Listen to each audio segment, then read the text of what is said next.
Tonight, in a special Price of Freedom, a group of Vietnam veterans are in Chattanooga this week to remember the sacrifices they made, reconnect with old friends, and honor their fallen comrades. Josh Rowe met them this morning at a service in Collegedale. He joins us now with their stories. Josh. Calvin, Latricia, about 30 men who fought in Vietnam with the 5th Infantry Division, 1st Battalion, 77 Scouts Platoon came here to Chattanooga this week. They get together in a different city each year. They lived through something they will never forget 50 years ago. They want to see those spaces they fought beside in Vietnam. It's a lot of hugs, tears, and a lot of healing.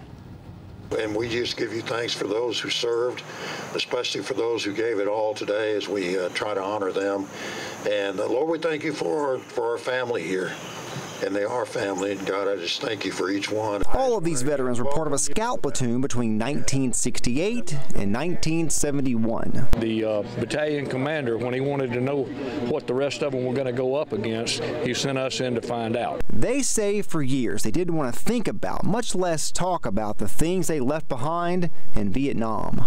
2005, and I went to my first reunion, which I had a lot of doubts about, because Vietnam was something that I had laid to rest many years before, and I wasn't sure I wanted to open that box back up.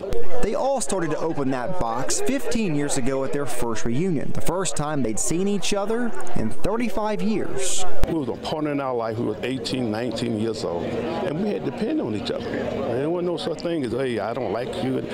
We had to depend on each other. There are always stories and catching up, but they're also here to remember these 3 men on the back of their shirts. They're the soldiers who never made it home. Corps Sworn called Huey Snyder a super soldier.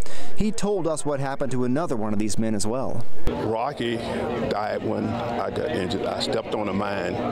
It didn't kill me, but it killed Rocky, and it hurt about 5 other guys. And it actually put me in, if I took my shirt off, you kind of with 400 stitch marks on my body, so you can imagine what I look like. These are the memories they carry with them every day. Al Blankenship is from Madisonville. He organized this year's trip. He says all these men look forward to this event all year long. One of the best things that ever happened to me. I'm pretty sure all of them would tell you about the same thing. They told me at this year's event more people showed up than they've ever seen at one of these events before. Calvin. Okay, thanks, Josh. To see any of our Price of Freedom stories, just look under the Features tab at NewsChannel9.com.